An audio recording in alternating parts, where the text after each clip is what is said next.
All right, before we go, Katie, have you seen the cult classic Stripes starring Bill Murray and John Candy? Have you seen that? One time, I think. I think I've seen it once. Okay. You probably wouldn't forget it. Anyway, in that movie, John Candy joins the Army to lose a few pounds, and it appears the Army is so desperate right now that they may just be shifting their recruiting tactics in that direction, believe it or not. According to several reports, the Army is considering dropping weight limits for recruits as long as he or she is able to pass the physical fitness test. According to the Wall Street Journal, quote, nearly every branch has struggled to meet requirement goals for 2022, with some falling as short as 40%. Thank you, Joe Biden. Worse yet, only about a quarter of America's youth meet current eligibility standards, and recent surveys show only 9% are even interested.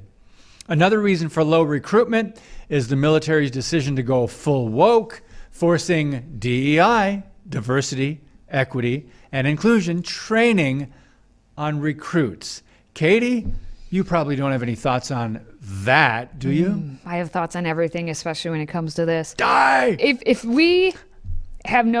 If we can't hold our standards, we have no standards at all. And instead of us actually holding to something, we'll just adjust it a little bit, and we just adjust. And we keep adjusting it down, down, down. And it is no wonder that we can't get anyone to be in the military. Why would you respect an institution that does that? I think we've lost the understanding of what our military is supposed to do when it comes to protecting national defense and all that. Anyway, Katie, if I were to give you a thumbs up just now, thumbs up for jobs well done, would you feel the urge to punch me in the face? Thumbs up or down? Yes. No. Thank you for playing. Anyway, according to the wizards at Reddit, members of Generation Z, also known as Zoomers, say they're confused and offended when people at work send a thumbs up emoji. Oh my goodness. Some claim the thumbs up emoji is interpreted as not sharing the right amount of words or feelings in response to a statement made by a coworker. Much like our fascination with pronouns, HR people say you should ask your fellow coworkers if they feel comfortable using emojis before sending them in a work setting.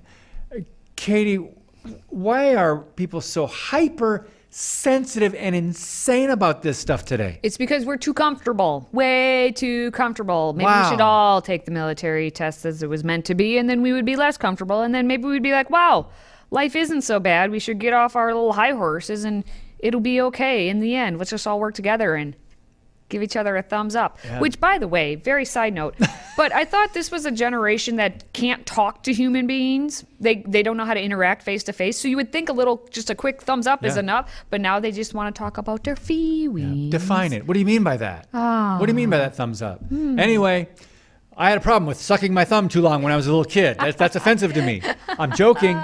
Let's wrap things up, though, with everyone's favorite satire site, the Babylon Bee. Here are this week's top 5 Babylon Bee headlines.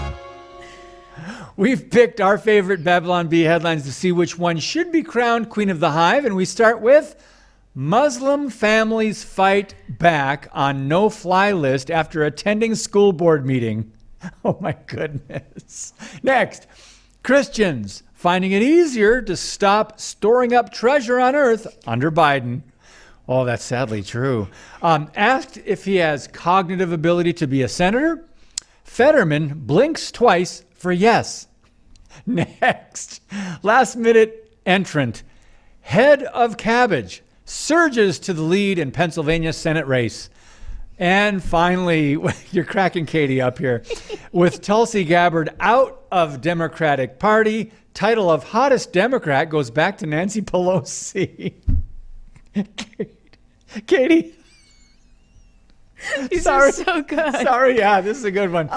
How do you pick the top one for this week? I can't, but I did see the. So wait a minute, do I They're understand? so good. Okay. Here's the deal.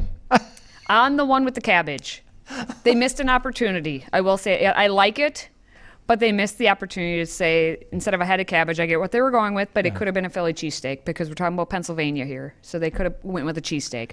And people then really would have had a true decision to make. You are a based foodie. on, I am a foodie. I love food. No, I thought that the Nancy Pelosi. Oh, no, one- gosh, that took me but I mean, over. what that says, I mean, indirectly was Tulsi Gabbard was the only attractive woman in the Democrat yeah. Party. Oh, yeah. So she's gone. Go back. Oh, yeah. Pelosi. We're in trouble. Anyway, I think that was probably my favorite. very nice, But very there were. I think there was a lot of ties Solid for that week. one.